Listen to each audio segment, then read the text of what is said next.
This is the High Desert Luthiery Podcast with luthier Jacob Hagerty. I really love the inlay portion of building. I love designing and drawing the different ferns and flowers and stuff. Just figuring out how to do these small pieces. I thought about using like guitar wire or copper wire or different wires. And then I went to Santa Fe Jewelers Supply and I was like, oh, they got square silver wire in different gauges and everything. I can just buy like 22 gauge, 26 gauge. I can get different thicknesses and stuff. I was like, that would work perfect. So I bought some really nice tools to like get really clean bends on it and everything, and a bunch of different diameter bottles and stuff that I'd wrap it around and bend it around to get the shapes and stuff. I just think it gives it a nice appearance. It's a little bit less fragile than the pearl. The pearl is so dang fragile, man. Cutting that stuff out, it can just break so fast. Thanks for joining me today on another episode of the High Desert Luthiery Podcast. I'm Perry from Unga Guitars. On today's episode, I'll be talking with Jacob Hagerty of Hagerty Mandolins.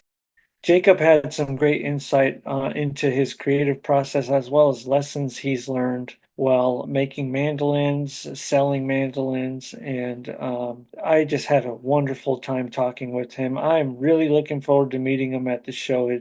His instruments are amazing. He even got some really decent close-ups during the interview. Please hit all the good buttons on our YouTube channel and on our socials to follow us and show us some love. Enjoy the podcast. Welcome to the High Desert Luthiery Podcast. I'm Perry from Unga Guitars and the creator of the High Desert Luthiery Invitational, or HDLI for short. The HDLI is a small trade show that'll happen twice a year, June and December. It's a celebration of luthiers, luthier-adjacent creators, musicians, and the art that comes from putting all this together, putting all of us together. The HDLI supports the music community by providing free booths to the vendors and free admission to the public. All of the participating vendors and musicians are curated by this guy right here, and we're working on creating a professional, cohesive, and organized event. The HDLI encourages community and collaboration amongst the artists. To touch on that, we want to have all of our live music playing builds from the show, supporting the builders, getting that cross-collaboration, cross-promotion going. This podcast is also another way of building community and collaboration, and it helps us all get to know one another. To learn more about the show and the artists, please visit the website, highdesertluthery.com. To listen to more of our podcasts, you can go to our YouTube channel, High Desert Luthiery Podcast. Thanks. My name is Jacob Hagerty. I'm a mandolin luthier in Taos, New Mexico. I started building mandolins in 2014.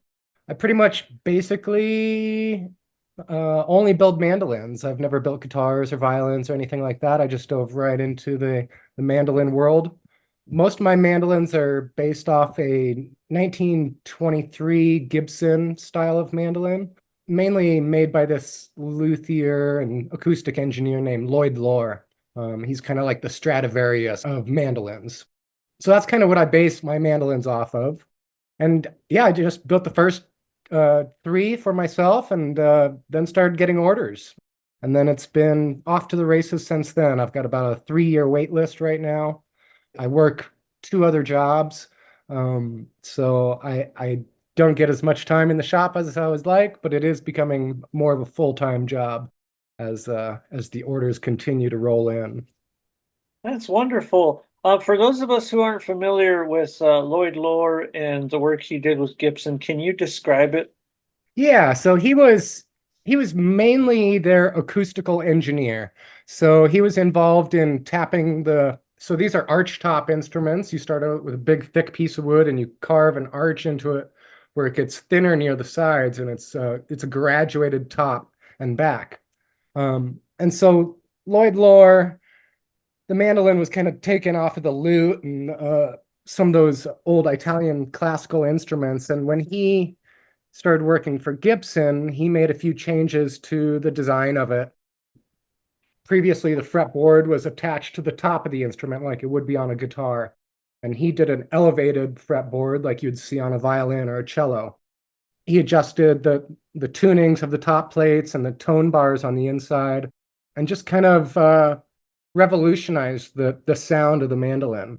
And then Bill Monroe, the father of bluegrass, uh, picked up a Lloyd Loar mandolin at a barber shop for a couple $100 or something, and that's kind of how the Lloyd Loars really took off. Everyone wanted to sound like Bill Monroe, so these Hmm. instruments started gaining a lot of value and reputation, and became highly sought after. I think there's only somewhere between 250 and 275 of these instruments that were ever made. I think there's like a little over 200 that still remain. So Wow. yeah, there's big conferences and stuff where everyone brings the Lloyd Loar instruments out and lay them all out on tables, and you can walk around and look at each one. And so I was really impressed with the mandolin in general. I'd been playing for a while and was like, wow, these are cool. I wonder what it'd be like to build one someday, you know? So What materials are most common for mandolins? yeah, so it's basically the same family of woods that are used in violin construction. So it's spruce for the tops. The back and sides and neck are usually maple, either a flamed maple or a quilted maple, or a bird's eye. You do see some that are made out of mahogany and other woods, but mainly the ones I'm building are mostly out of flamed maple, spruce tops, ebony fretboards, ebony veneers on the headstocks. The bridge is a floating bridge, so it's held down by the tension of the strings. That's made out of ebony as well. We make all those in-house here. Um, and bone. I use bone for the nut. It's pretty much most of the materials. Nitrocellulose for the binding materials, but spruce and maple. Right on, right on. So, like some of us guitar makers, or as I joke around, simpletons, it's like the smaller the instruments get, the more skills required. Absolutely. Yeah, and I know this from making ukes. I enjoy making ukes, but it's like a three-beer job. It really requires this like great attention to like everything, not just detail, but everything, because it's so small, and the smaller they get, the harder it is. Like, what kind of tools are you using to carve your tops? Are you like using the Stumac tradition of the Ibex planes, or are you working your own system? So my first five instruments, I used the Ibex planes and carved them all and graduated them all by hand. The outsides and the insides as well, the top and back. Um, and then I bought a pantograph, Oh, which is it's kind of like a duplicating machine. It's manually run, but it's basically two arms, and one has a router on it, and the other has a little stylus on it, and the stylus is the same size as the router on the bit, and so you put a template over here under the stylus, and you put a block of wood over under the router, and when you move the stylus over the template, it duplicates the arches on the rough cut board that you have. So it used to take me 2 days, 3 days to carve out. I can now do in about 45 minutes. And there's still a ton of handwork that comes after that. You still have to get all those router bits out and clean it all up and then still graduate it. You still got to take all the measurements and do all the thicknessing and plate shaping. And it's a much simpler system now. I have a CNC, but I only use that for my inlay. I do a lot of really intricate inlay work with mother of pearl and stones and stuff. So that's the only CNC I have in the shop. Otherwise, everything else is done by hand. wow. I totally forgot about the copy carver, the pantograph. Totally forgot about that. Maybe I forgot on purpose because I just love carving. Yeah. Um, and like I like making a video, I'll put my camera up and see if I can make it look like I'm being sped up. Right, right. And just yeah, just see how long I can do it before I break. And Yeah. it's a fun game to play. But yeah, I totally forgot about that. And I'm gonna have to look into that. Did you buy an old one or did you buy a newer one? I bought one from a retired luthier. So it was probably about 10 to 15 years old, but the company, I believe, is still around. It's kind of like old school CNC at this point. Yeah, And many carved top instruments that were not laminated, especially at the Gibson shop, were done this way. absolutely. And the Martin factory too. And it was before the computer world. So I still enjoy that hands-on, getting to run the machine instead of just letting the machine do itself. Yeah, and I mean, what a brilliant way, because we think of like if you're working on like a 17-inch wide arch top, for instance, that's a lot of space. Yeah. But you got, something way smaller. And Yeah. what a brilliant way to rough those out and really allow yourself to focus on the fine detail work. Yeah. I bought a large enough one that I could do guitar sized. Because I am just now getting into guitar bodied octave mandolins. Let's Um, talk about that because that's a sweet spot for me. Just to share a personal experience, I worked for Santa Cruz Guitar Company awesome. for a while, and we made a mandocello. Yeah, Um, we made it in a few different formats. I think the one that worked the best was a slope shoulder dreadnought format, uh, cool. and it was so foreign to me, but it sounded amazing. Yeah, Like the coarse strings always sound like robust. yeah, Uh, real but full sounding. yeah, it just to me it sounded like the whole thing was gonna fold in on itself at any moment. Like it was that it was driving that box so hard. Yeah, Um, and this Greek guy stopped by chance when we had just put the guitar in the case and we were listening to it, and he plays bouzouki, and he was like, "Let me check that out," and he just retuned it and started ripping. heck yeah. Like his attack was so ferocious. He drove that box so hard, and I think if I remember correctly, it was like some flame mahogany back and sides and Adirondack spruce top.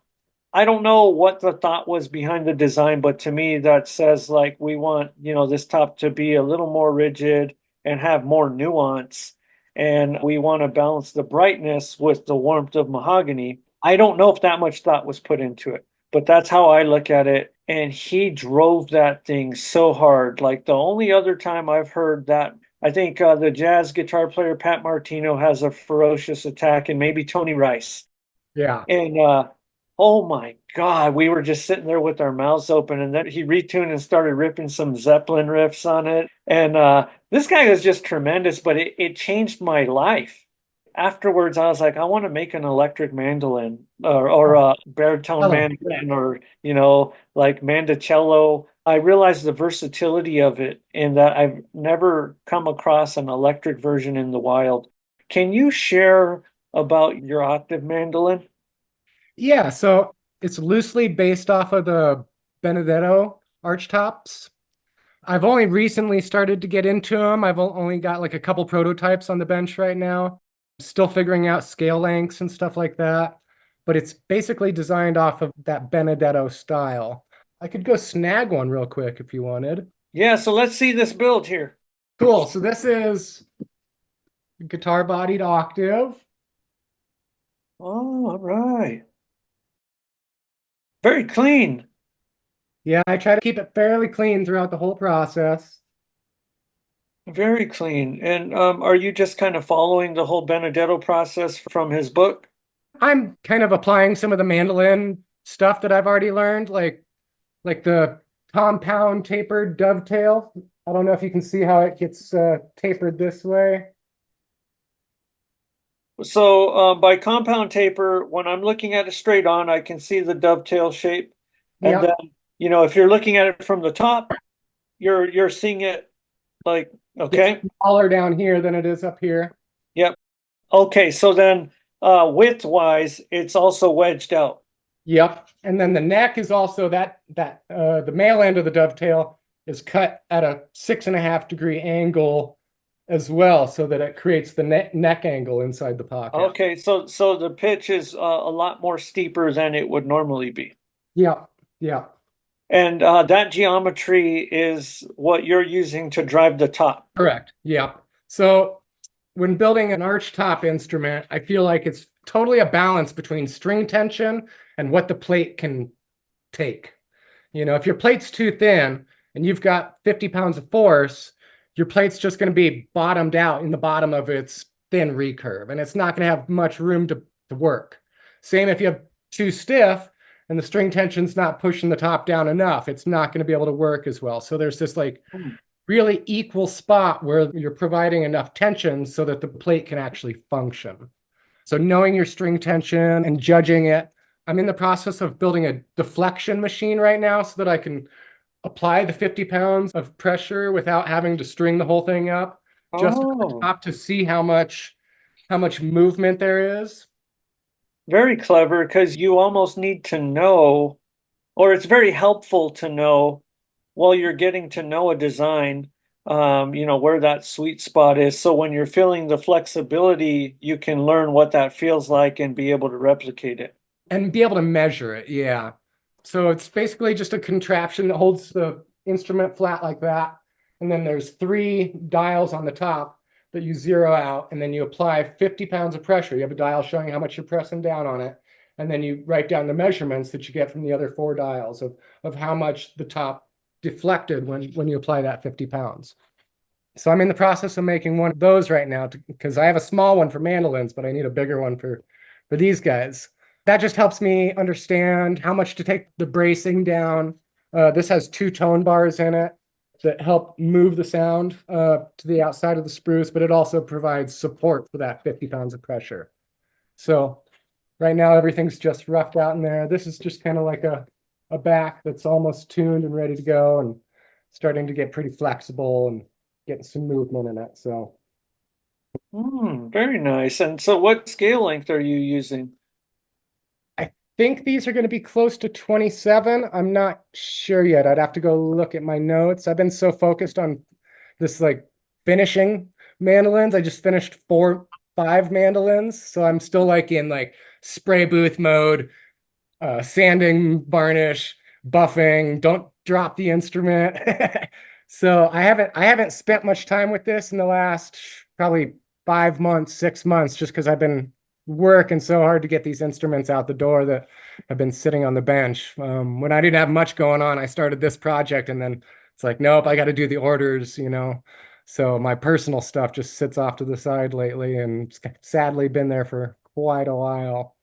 So I don't even remember what that is going to be yet.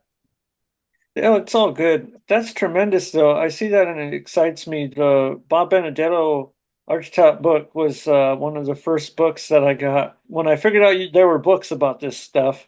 Right.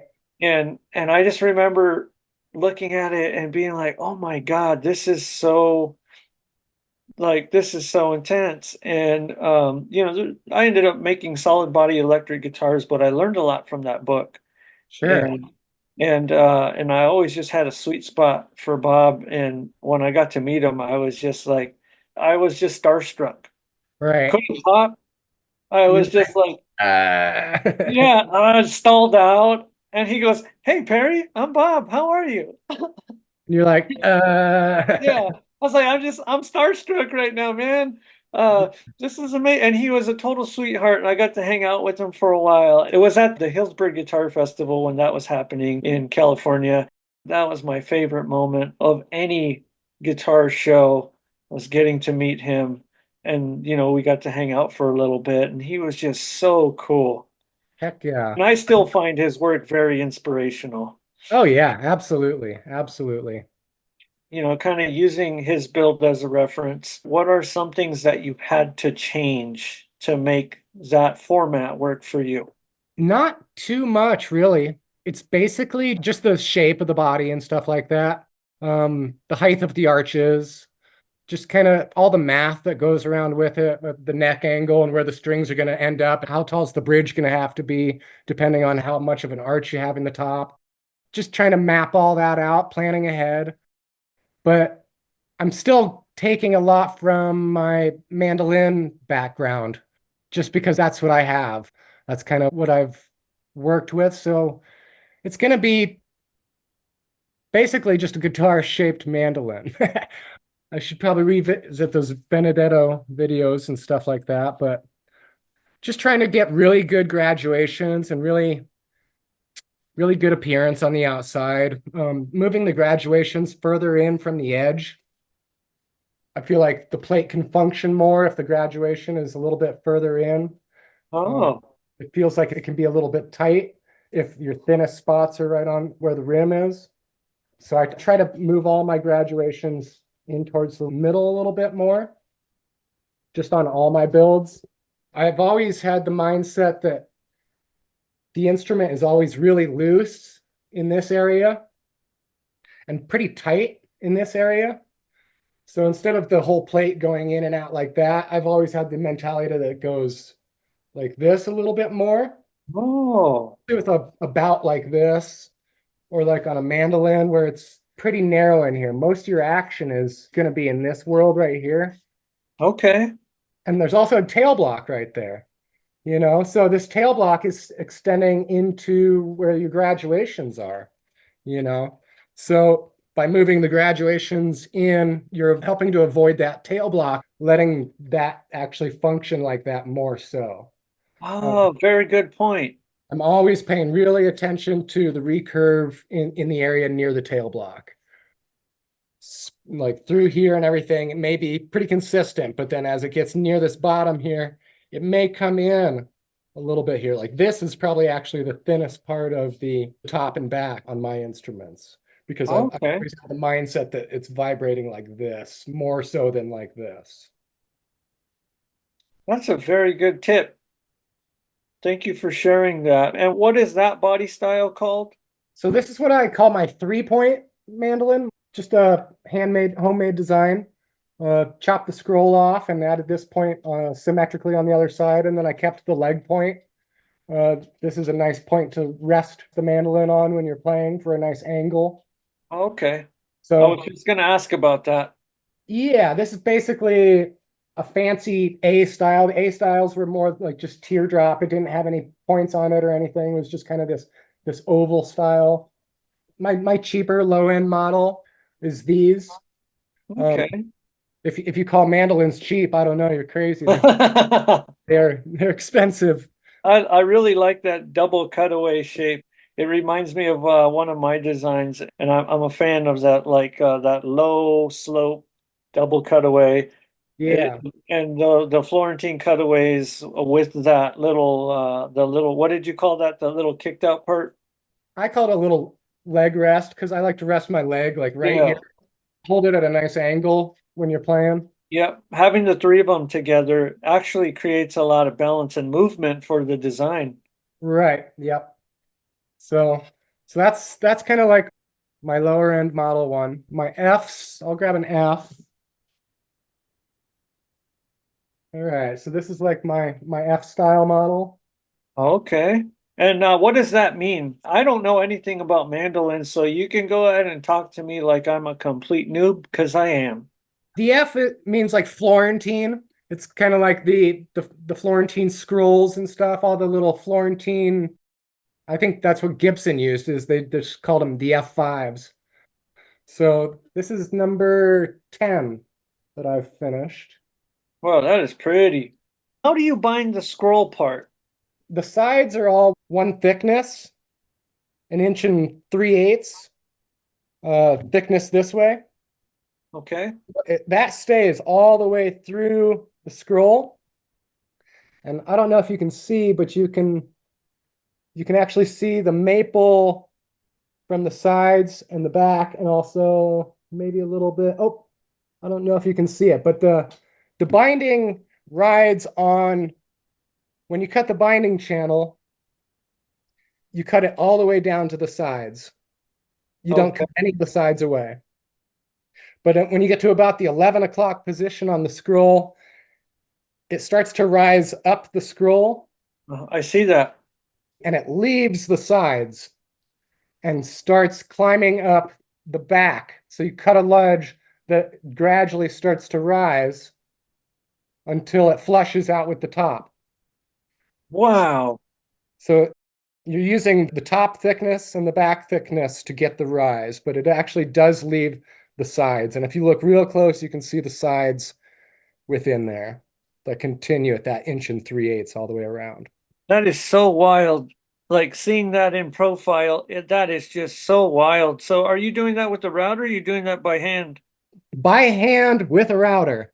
So it's very scary and very dangerous, and you can mess it up really quick. One stray like meow, and I haven't had many of those. I go really slow. Take my time, use proper router speeds, and just take a tiny little bit of wood off at a time, just slowly work around it. It's basically like a Dremel with the rotary tool on it, little Okay. stylus pencil thing. So I'm sitting 90 degrees over the top of it with a tiny little sanding bit sometimes a diamond sanding bit. For the first little bit, I'll use a little gouge, and I'll approach from different angles. I'll look at it this way so that I can see my lines. Then I'll approach this way and see my lines, just constantly rotating the instrument and trying to make sure that I go a little bit further, a little bit more. And then once most of the hogging out is done with that tool, I go in with chisels and clean it all up, make my nice ramp here for the binding, where the binding starts to leave the sides and start to climb up the top. So I get a nice gradual rise there. And then yeah, just go for it. This starts as actually 3 pieces of binding, so I have to do it in layers. I put a white one and then a black one and then a cream colored one over the top of it. Wow. And how are you getting that miter in there? Like, is it the same thing? You're just like working little by little to get to that point? Yeah, I'm dry fitting the pieces. I'm cutting the miters, bending them, putting them in there to fit until it's a real nice clean fit, pulling it out, cleaning up any edges, anything I need to, ramming it back in there, getting a nice miter, just in and out, just working it, trying to get that. And then you can mix a little bit of the binding scrap pieces with some acetone, and you can get like a little goop. Yep. And so then I go in and I kind of like goop any areas that I feel like may need it. Stain will get into any places where you have a miter if it's not a super tight join. So I always goop all those little corners and stuff inside there Pro to try tip. to prevent stain from getting in there. So I'll goop all that up. All these little areas down here, I'll get kind of gooped up a little bit. Just anywhere that I think stain could try to sneak into any of these tiny little points or areas. Wow. Do you have any tips on this point for the leg rest, for instance? Like that's all binding. Do you do one side and then do the other side? I do this piece first, this bumper. Okay. I do that first, and that's like a big block. That's a Oh, big block of nitrocellulose that's in there. And then so that gets then leveled with the sides. And then when I'm cutting the binding channel, it all just sets right in there and matches with that. And then I use acetone to melt the two together so that it becomes one cohesive piece that it looks like of binding. wow. Yeah, that is so clean. And the headstock is the same approach, like especially in the little scroll there.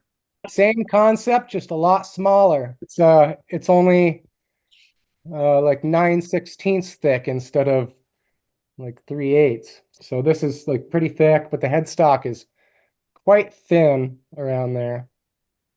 And then there's like 7 different miters on the headstock too. So there's all those little Yeah, all these you're giving us the miter workshop today. all these little points and Oh my God. That is tremendous. I really appreciate the close-ups and I'm glad they're coming through. This is amazing. And this is on an instrument that is like so much smaller than, what most of us yeah. work on. Yeah, it's And about as long as my arm, So amazing. the inlay is abalone, mother of pearl, and silver wire. So these really thin pieces are actually square silver wire. Oh, neat. And that's square silver wire. That is so cool. I couldn't see it from back far, but now I can see the ends and shell and where the silver wire starts and stops. That is so cool. Like a little join right there where the silver wire meets the pearl. Wow. What made you want to do that? Um, I really love the inlay. portion of building. I love designing and drawing the different ferns and flowers and stuff. Just figuring out how to do these small pieces. I thought about using like guitar wire or copper wire or different wires. And then I went to Santa Fe Jewelers Supply and I was like, oh, they got square silver wire in different gauges and everything. I can just buy like 22 gauge, 26 gauge. I can get different thicknesses and stuff. I was like, that would work perfect. So I bought some really nice tools to like get really clean bends on it and everything, and a bunch of different diameter bottles and stuff that I'd wrap it around and bend it around to get the shapes and stuff. I just think it gives it a nice appearance. It's a little bit less fragile than the pearl. The pearl is so dang fragile, man. Cutting that stuff out, it can just break so fast. You know, that whole name is abalone and mother of pearl, and it's like some of those lines are just so thin and fragile. Yeah, getting them into that pocket must be quite the challenge. Yeah, the pocket is all hand cut as well. Oh, really? Yep. So it's crazy, right? Yeah, cut the pocket on the machine, man. Let the machine do that. Right, right. I probably should, but the machine's been pretty new in my world, so I'm just cutting the pieces out so far. And on my Instagram, I think there's a 5-minute video of me dry fitting 200 pieces of inlay all just going in, and it's all just like it's wild. It's super wild. I really Wow. enjoy the inlay, the crudeness of it when it's all happening, and then after it's all done, just how beautiful it can look. And so I really enjoy doing that. That's a great point. I mentioned in another interview that I did about uh my feelings towards inlay, which Yeah, is I don't enjoy it. And I did quite a bit of it in the past, and I didn't enjoy it then. And so I just said, you know what, I'm not going to do this anymore. But that point you bring up of the end result and how crude the process can be, yeah, having like trying to figure out how to recover from messing something up, the end result is very much worth it. yeah, yeah. I've really focused on my inlay and trying to not overdo it. I like simpler designs usually. Some of my inlays, people request some weird stuff, and I just do it because I want my customers to be happy. But I do take a lot of artistic seniority too, and I said, no, I don't want to do that. I don't want that on an instrument with my name on it. Like, so I do lay down the law of like what I want to put out. You have to draw those boundaries now and then.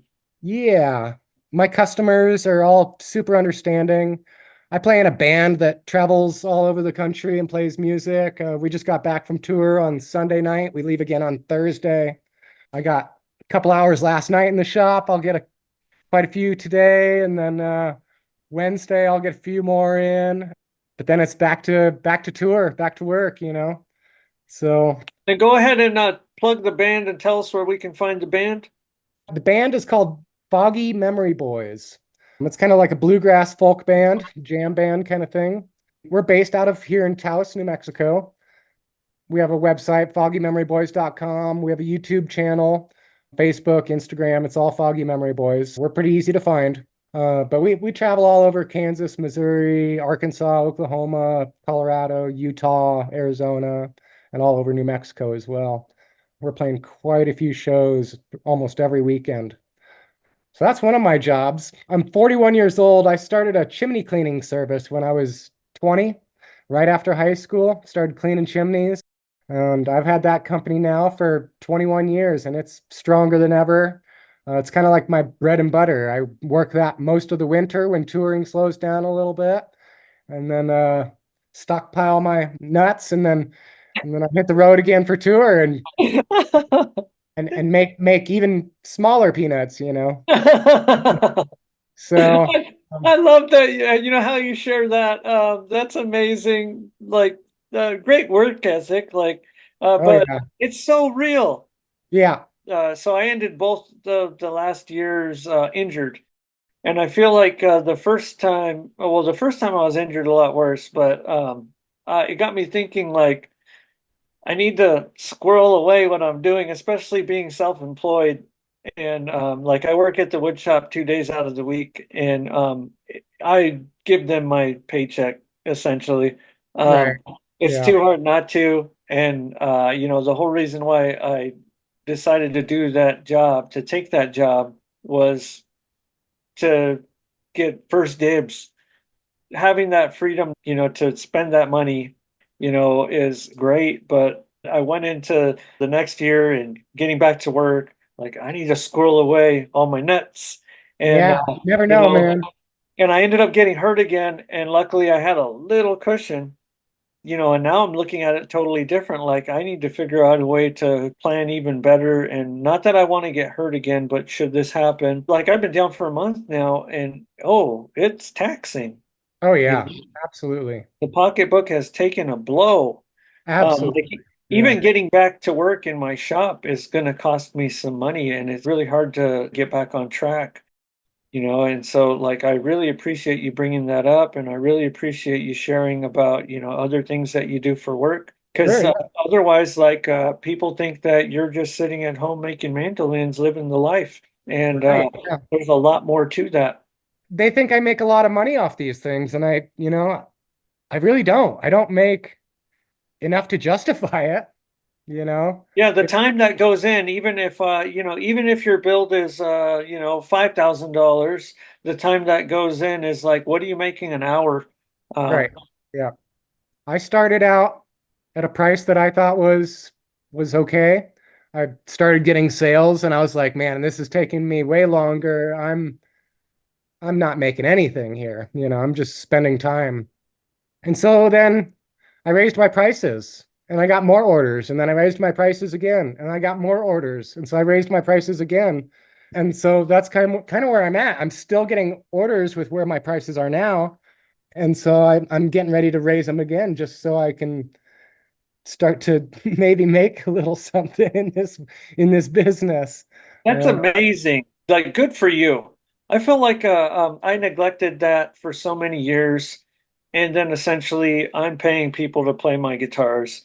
It's such an important part of business, but also in valuing yourself, your work, like your self-worth. It's something that I feel a lot of artists, a lot of luthiers, kind of put on the back burner. And yeah, there's the idea, you hear it get thrown around a lot in the guitar world where, you just got to be willing to give something away to somebody that's going to play it, get you known. And then, when it comes down to it, like the amount of time and effort that we put into these things, like nothing's free. I've had tons of really great musicians reach out and say, "Hey man, would you consider like endorsing me or something like that?" And I'm just like, "No." Like no, I can't do it. I don't need to do it. So therefore, no, I'm not doing endorsements. I'm not doing freebies or giveaways. A really large music festival reached out to me and they wanted me to build them the prize for the mandolin contest. They're Do they gonna want to pay for it? That's what I said. I said, "Do you want to pay for it?" And they said, "Well, look, we'll give you all this advertising and we'll let you set up a booth and work it all weekend and we'll put your name on big banners and stuff and we'll put your name in the program and give you some free tickets." And I was like, "No, you got to pay for the thing." And so they're like, "Well, what kind of discount can you give us?" And I'm like, I've done the math on how much your festival makes, and like, Yeah, I'll give you the same discount I give everyone else. No discount. I don't need all the advertising. I already have like a 3-year wait list. I don't Yeah. need for marketing and advertising. Like these things are selling by themselves. I don't have to do shows, guitar shows, or anything like that. Like just doing really high quality work, and then people are buying them, before I can even, get started on them. So That's tremendous. I am so happy for you. And, I think like years ago, I probably would have been jealous because I don't understand it. But, what people don't consider is that like guitars are very simple compared to mandolins. And I know this from experience. And so, when a event organizer, if they reached out to me, I'd probably say, yeah, um, like, but then, I'd have the same ideas of like, well, if I have time, yeah, I could do something, well, if I can donate it and, get a break on my taxes, then that would be great. Yeah. That's one way to help me out. Yeah. But is it worth giving something away? Like we raffle off a guitar, but this isn't like on the same level of complexity of what you're doing. Yeah. It's a simple guitar that's made really easily. It's still the same quality of everything that you'll get coming out of my shop, but there's not, you know, tens of hours or hundreds of hours that are going into this build. And it's nowhere near the complexity. I'm planning on making a couple arch tops and I'm not raffling those off. And I'm not compromising when it comes to selling them. I'd be just as happy keeping them. You have to want it more than I do. Right. I Yeah. really appreciate you bringing that up, and another thing is I really appreciate you taking the time to want to be a part of the show. Oh, absolutely. Yeah. It really helps us create this culturally diverse luthier presentation, and your work is it's stunning. Thank you. I don't know if I'll have any mandolins to show at the booth. I'll have some in the white that are partially completed and stuff, but like I said, as soon as my mandolins are done, their owners are like, "When can I get it? When can I get it? I'll drive from Phoenix today to pick it up." Like, Yeah, like I'll tell you right now, work in progress and your attitude as a builder is much more than enough. cool. Um, Awesome. I was telling people, other luthiers for this last show that we did, like, there were some first time builders who were like, I don't know if I should be here. Well, number one, this is invite only. I'm doing all the inviting. And if I'm inviting you, this is much more than enough. You have what it takes. Can Cool. you talk about it? We'll Yeah, find out. Do you want to talk about it? You'll find out. Are exactly. you going to want to do this again? I'll be asking you after the show. And people brought work in progress, and to make it like more fair or relatable, I decided to bring a build that I couldn't finish, and just set the example, lead by example, and everyone was just excited to see what was there. So if you bring work in progress and you're able to talk about everything just like you are today, people love that. Because, the one thing that the sort of like audience doesn't realize a lot of times is that we do this stuff by hand. Right. Yeah, we might hit up a CNC machine to help us out a little bit and create brand consistency with our logos and stuff like that. But there are artists behind all of this work.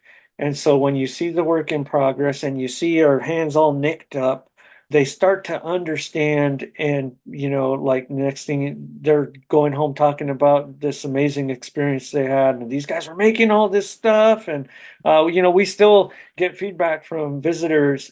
And the neat thing about it was like, I was very anonymous because hardly any of us knew each other going into it. So people, as the builders showed up to set up their booths, they didn't know who I was. Right. Right. We're They're like sitting looking there around setting like, up.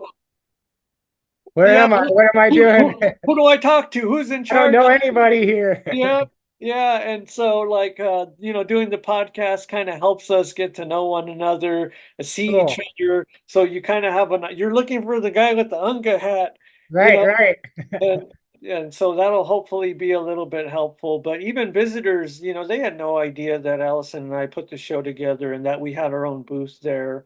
And so they'd come over and they'd conversate quite candidly, and the feedback we were getting was amazing. And the more different types of luthiers we can get for the show that are willing to take the chance, to be a part of a quote unquote guitar show, when we're building this as a luthier show, it just helps. It builds the community.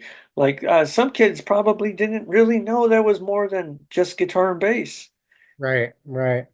And I have this fantasy that this could lead to people like young players being inspired and picking up an instrument that they might not have picked up. Right. Yeah, that'd be awesome, you know. Yeah. So I forgot to get to this, but where are you from? I was born here in Taos.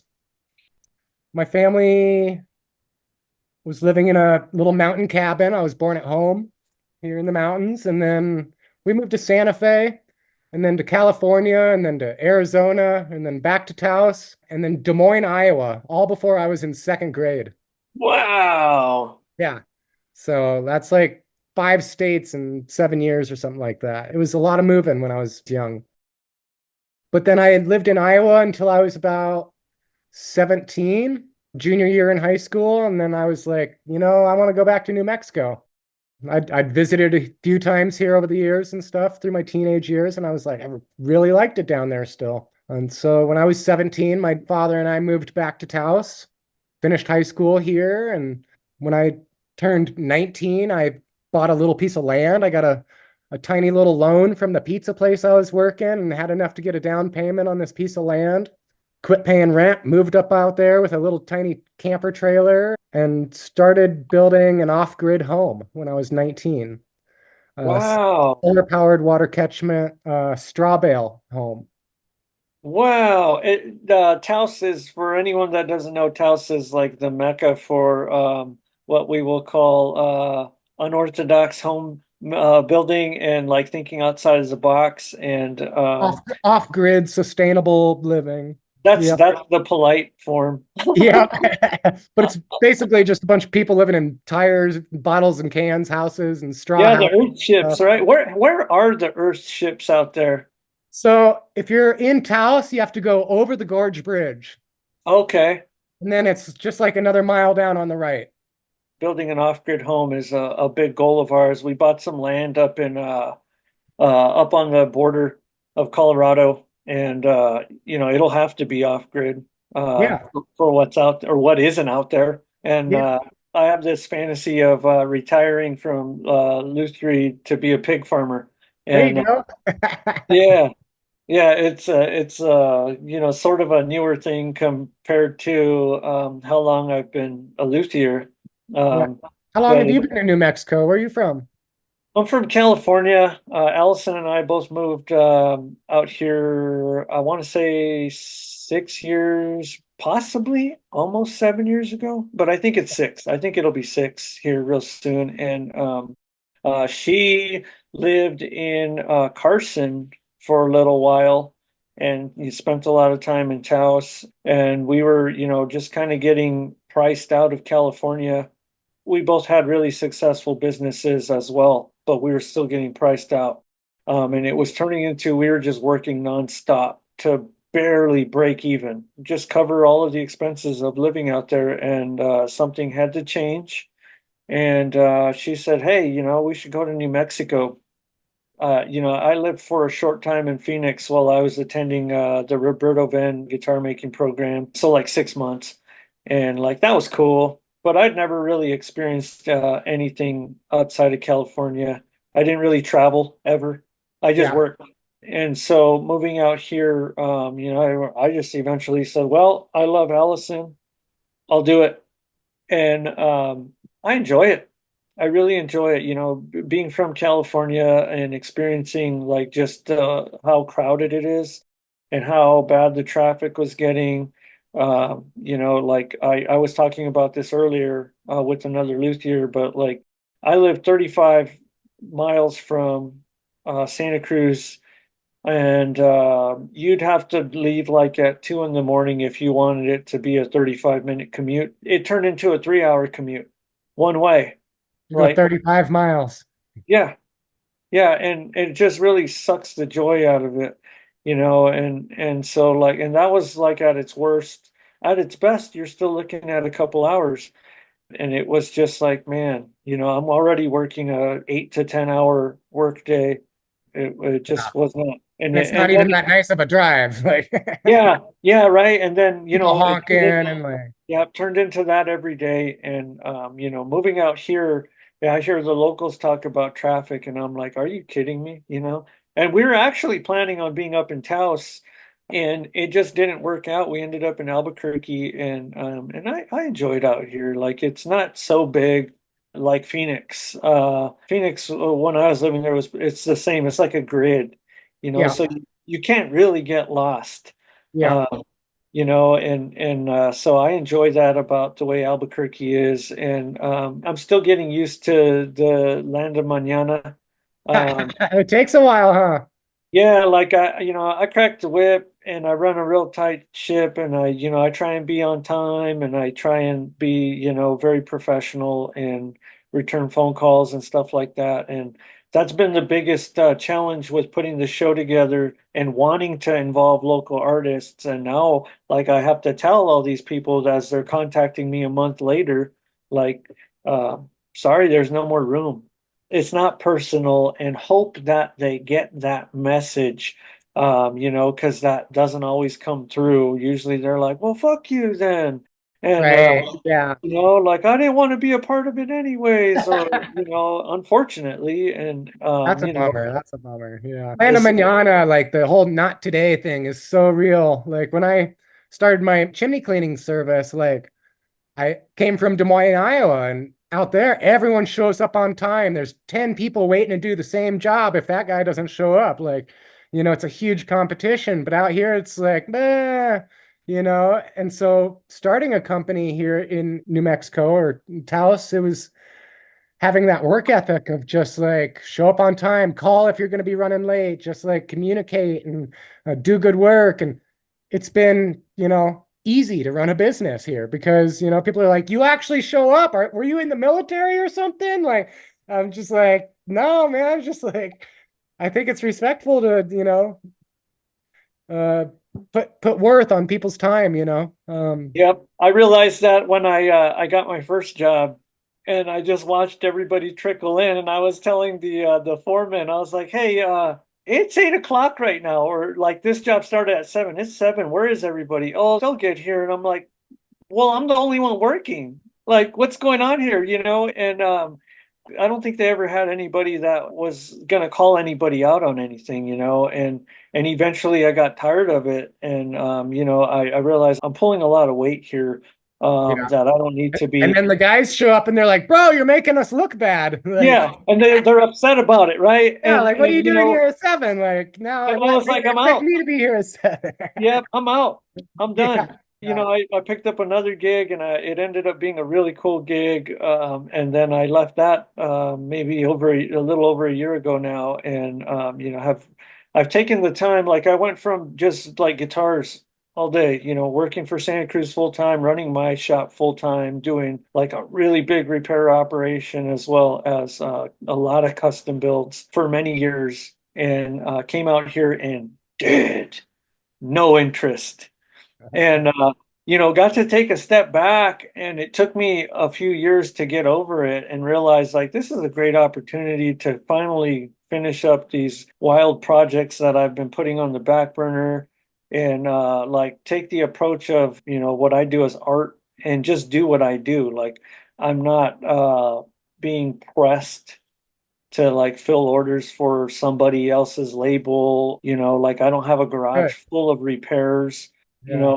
As much as I like that business and the money coming in from it, it seems out here you really have to have a storefront for people to want to give you a shot. And then that's maybe they'll give you a shot. And like I'm not willing to take that financial risk Yeah. of all the overhead of opening up a shop. Like we had a few people, gallery owners out in Santa Fe when we were looking for places to sell the guitars, tell us like, why don't you just open your own store? As if it's that easy, Right. as if Yeah. I'm like, do you know the overhead? Like All the insurance, the lights, the you heating, guys have a everything. gallery here, like, but a lot How of many people, guitars I'd have to sell every month to pay for that? right? Like, Yeah, a lot of people don't understand that.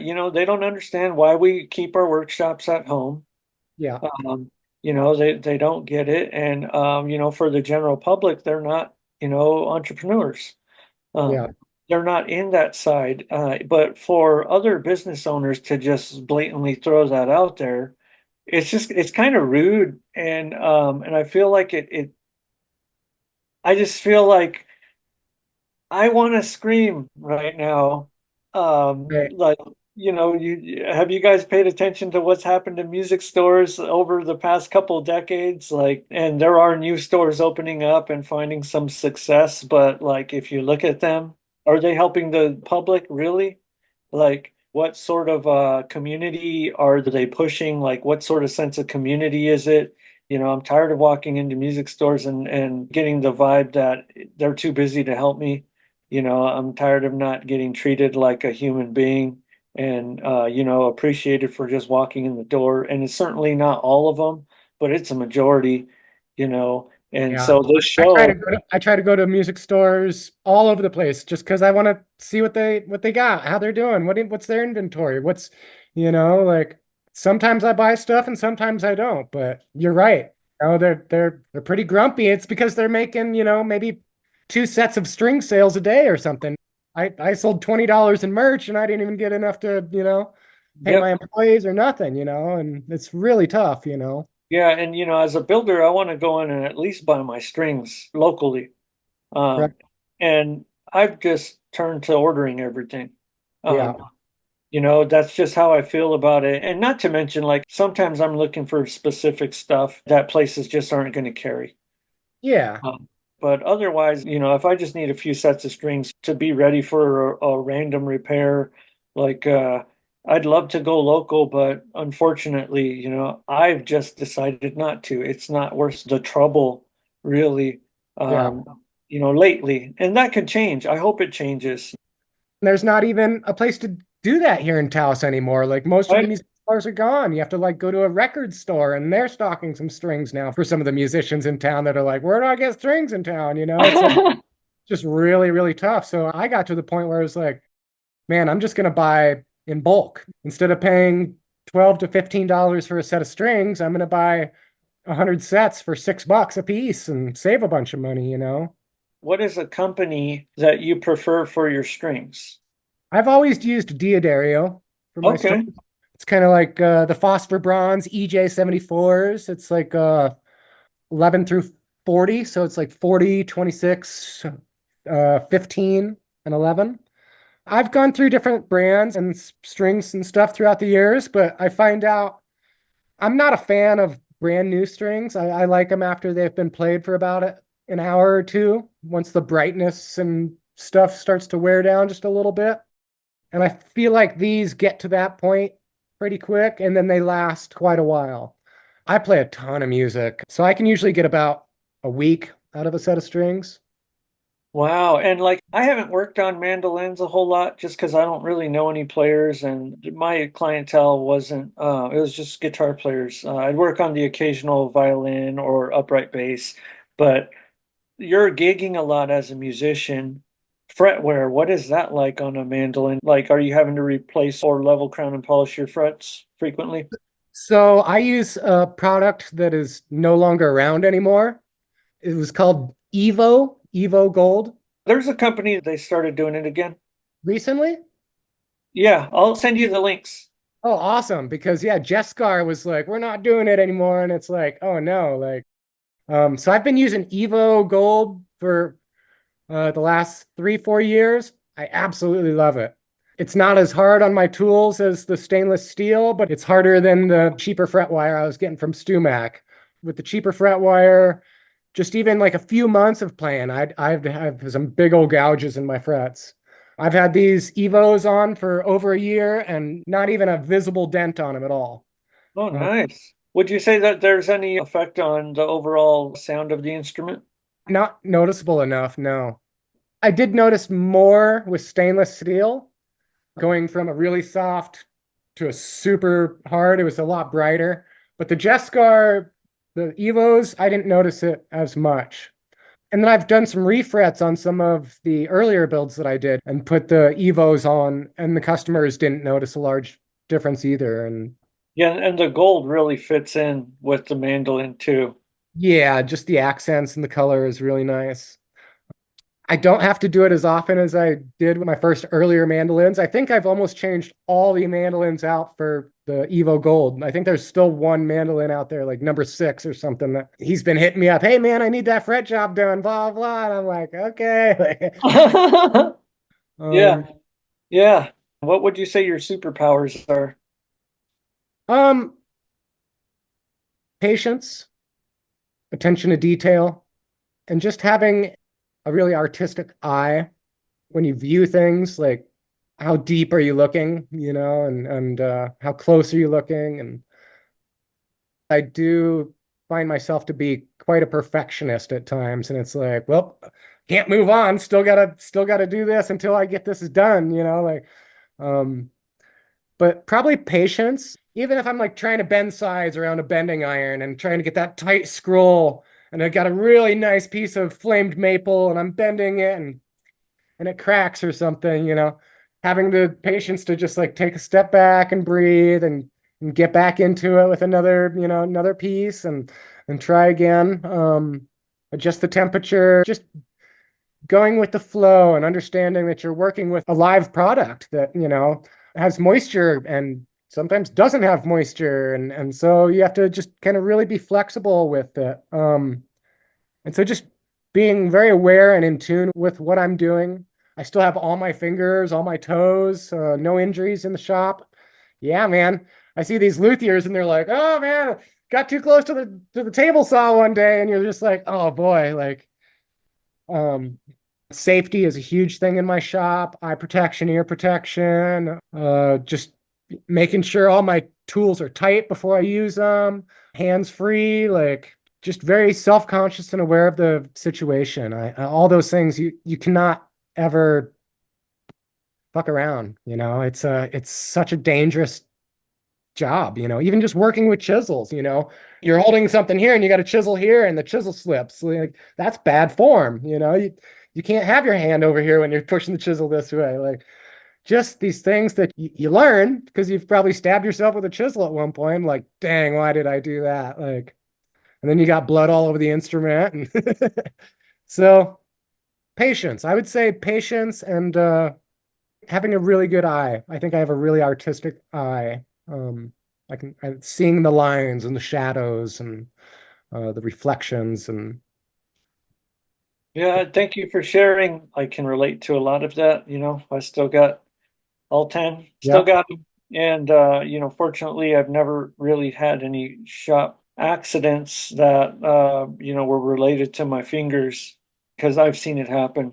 And it is scary and it changes people. And I don't wish that on anybody. Just take the time to, make sure you're doing it safe and properly. And I appreciate you saying that. And, I feel like I don't say it enough. Take the time and make sure that your head is clear and you're ready to start working because it could go sideways. If you have that feeling, just back off. come to it later. Yeah. I'm a huge coffee drinker, man. So I wake up in the morning and I probably have like 3 cups of coffee and I'm like fired up. All right, let's get into the shop. And I get into the shop and I'm like, oh boy, this is what I do to like I need to like Oh, do what kind of coffee you like drinking? I have a super fancy coffee machine. It basically makes like an espresso. It grinds all the beans and flushes all the water. It's called a Jura, Jura. Oh, I Uh, don't know that one. I drink Santa Fe roasters. I just buy the beans. You put the beans in the top. You add water. It grinds the beans. It mixes with the water. It makes 1 cup of coffee. It's like a $1,200 coffee pot. But Wow. I'm a tinkerer, man. I grew up fixing things and working on things, taking things apart, putting them back together, figuring out how they work. I've always been able to like, logically figure things out. And so I bought this coffee pot broken for $400 and spent $25 in parts and fixed it, and Nice. saved a bunch of money. And I do all the maintenance on it and stuff because it does need a little bit of maintenance here and there. But that's just how I am, man. I'll fix something before I throw it away. I know that Taos and Santa Fe are very well known in New Mexico for leaning more on the dark roast. Are you a dark roast guy? Yeah, yeah. I do a mix. I'll do like a Sumatra. Sometimes I'll do a French. Sometimes I'll throw a little Pignon in there too. I like to mix it up. I think I'm using Santa Fe Roasters at the moment, I think is who I'm getting my coffee from. Right Um, on. I'm pretty sure they have a few dark roasts to choose from. I was roasting coffee here in Albuquerque, oh, and nice. yeah, for a while. And I love coffee. Coffee is my ritual, man. Yeah. So If like I'm cutting inlay, that's only something I do like after 10 o'clock or something. 10 p.m. late night. Like it's late. All the coffee's worn off. I'm totally in a Zen state. I've been working all day. Then I'm like, okay, now let's go hyper Zen and just like really like cut some inlay or something, or do something, cut the binding channel or Yeah. Yeah, well, I really appreciate you taking the time today. Is there anywhere, any website or any socials that you want to plug where we can find you? man, I bought the website domain for Hagerty Mandolins about probably 6 years ago, and this guy's like, "Oh, I'll build you a website, and if I can get a discount on a mandolin, I'll get started." Nothing's ever gotten done, so there's no website. I'm just on social media. I'm on Instagram and Facebook, is pretty much where people find me. I don't have to advertise. I don't have to go into stores and try to sell these things. Everything's on commission. All my customers know I'm in a traveling band and work a lot. Everyone's totally work at your own pace, just give me the best instrument you can, no rush. Everyone says That's no rush. amazing. I keep open communication with them and tell them what's going on, send them pictures, and I can only make about 3 instruments a year sometimes, sometimes even less, but rarely more than 3 a year. Just for the sheer amount of hours that goes into one. I think I'm probably like well over 500 hours in one of these things, maybe 400 to Wow. 500 hours. And so I'm still buying tools to cut that down, like the duplicating machine, the CNC machine. But man, there's just so much handwork and sanding, getting all those tight little scroll areas. Like there's no tool that can do that for you. Like, Another point to bring up too is this is you as an individual artist in your shop, and if somebody else can do it more efficiently or faster, great. It yeah, does yeah, not take away from what you're doing. right. There's mandolin luthiers out there that are cranking out, 10, 15, 20 mandolins a year by themselves, you know? But I'm zooming in on the work and I'm like, yeah, their miters are off. The finish doesn't look very good. And yeah, I'm picky. I'm picky. I'm just like, nah, that could have been done better at that, or that looks a little wonky, or um, When I will just settle and be like, all right, I'm not going to fight this anymore, do I feel good about it? No. yeah, yeah. I'm very much the same way. I do not settle. It's really hard for me to just be okay with something that I'm not. So those little things, come out in my work, and that's why I'm able to ask, $10,000 and more for an instrument, and get it and have a waiting list, and people inquiring all the time about it, and I understand my customers too. My customers are musicians and collectors, and some people have the money and some people don't. And so if I see a really good player that's hitting me up and really interested in one, I'll work out a deal with him. I'll work out a payment plan with him. I'll let him do payments over the course of the build. I'll say, okay, throw me, $2,000 to get started on it, and then throw me a couple $100 a month, and just start knocking down on it. I offer my clientele a way to get into these things. That's really incredible.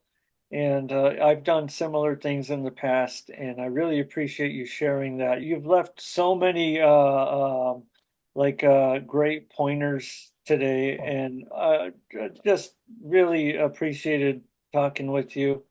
Uh, Yeah, absolutely. I'm really looking forward to getting my hands on one, just touching it and experiencing it at the show.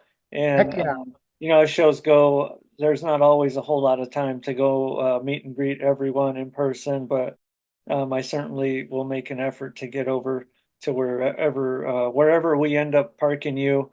And Cool. once again, thank you so much. I really appreciated spending the time Thanks with for the you. invite, man. It was totally out of the blue. How did you find out about me? Where'd you just scrolling through Facebook or something? Or So I was hurt. I got hurt at work. We were moving some slabs, some big walnut slabs, and we were sliding one out of the back of a truck. It was like the full bed, 4x8, yeah, and weighed a ton. And we had been moving slabs. Let's slide this out and get it on the dollies.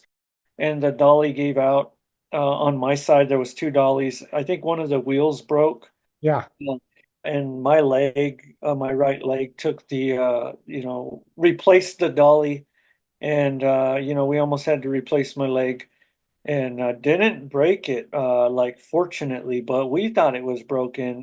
Did sure, it? yeah, It gouged down to the bone, and like hit so hard, Above the knee or below the knee? It hit above the knee initially and bounced because it was like teetering. Yeah. And so when the dolly on my side gave out, it did this, but like boom. And so it Yeah. hyperextended my knee, which if I didn't do that, it probably would have just jacked my knee up really hard. But it hyperextended and then it just gouged out my shin to my ankle. Uh, Dang. and like really deep right where my ankle hinges. Yeah. And so like, the doctor's like looking at it going like, well, this is really awful, but like it's healing up really nicely. And I essentially couldn't do anything because Right. I couldn't hinge my foot. So walking was just like it was awful. Yeah. Even just like sleeping and like having a blanket over it, it just getting that back. And so I was just down for like a month and I took that time to just scour Instagram. So I was on Instagram and I realized like I can find a lot of people locally. And then what it does is it suggests other local people or related people. And Cool. somehow you popped up. And I was like, oh man. Yeah, I'm gonna reach out to this guy, but I reached out to like over 300 different builders, Ah, companies, cool. because we have what we're calling luthier adjacent, which is like amplifier makers, effects Cool. pedals. Yeah. There's like Colorado is ripe with slide makers. Really? Yeah, and so there's Huh. I think I reached out to four companies and two of them are coming. And they're all Awesome. doing something different. I reached out to surrounding states and we have some builders of all sorts coming from all the surrounding states, as well as a pickup maker coming from Montana. That's And awesome. then we're doing another show. So we're going to be doing two. We'll be doing June and December. And there's a builder up in Quebec. I forget exactly where, but he's coming for the December show because winter here is easier than winter there. Oh And yeah, for sure. yeah, and that's like super exciting. And everybody that's a part of this show wants to be here, and I want them here.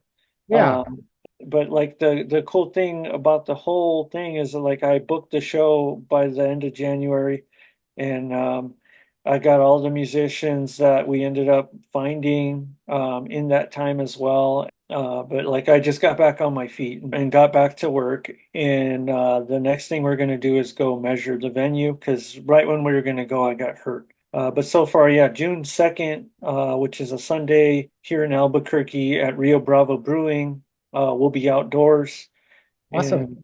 and there's going to be around 50 vendors. Sweet. And yeah, it'll be really saturated with stringed instruments and and uh, Woodworkers.